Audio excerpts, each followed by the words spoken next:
path on down to the river from one of the cabins. And as we go down, I'm going to seriously try not to slip and fall. Just because I have my flip-flops on, which I didn't pre-think, obviously. It's just this is the back of one of the cabins that I didn't show you before. And their little fire pit they have.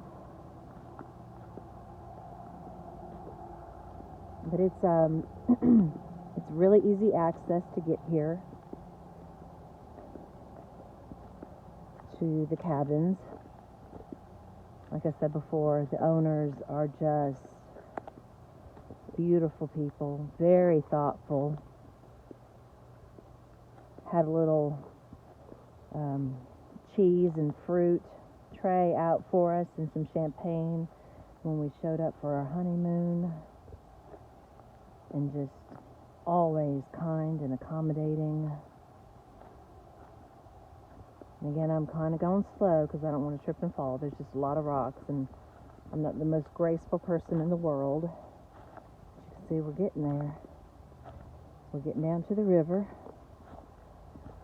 This is the one that you can float. Can't do boats on it, but it is canoe, kayak, or tube. You can rent or bring your own.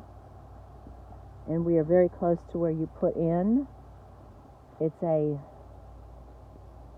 7.5 mile trip that we took today, which can take you anywhere from 3 to 5 hours. And I think we did it in like 4.5. But it's also fishing.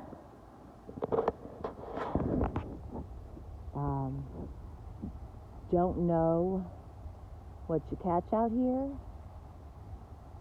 since I've not been fishing, but there were lots of people fishing throughout the day, and the owners here at the cabin, they go fishing. They just come on down, put a little fire down by the river, and they do their little fishing thing. It's a pretty easy float. It's not treacherous by any means, particularly to those of you that have been on the Spring River or any whitewater rafting trips. But this is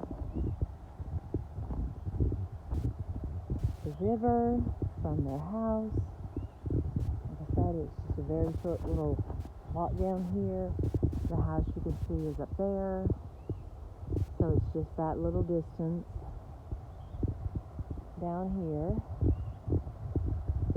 Do a little night swimming. Probably could even get away with some skinny dipping. But they have a little bench. They have chairs they provide. Place for a fire. You just sit out on the rocks over the river. They have a little stone picnic table.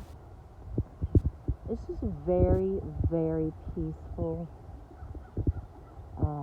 calm, beautiful place to spend a weekend.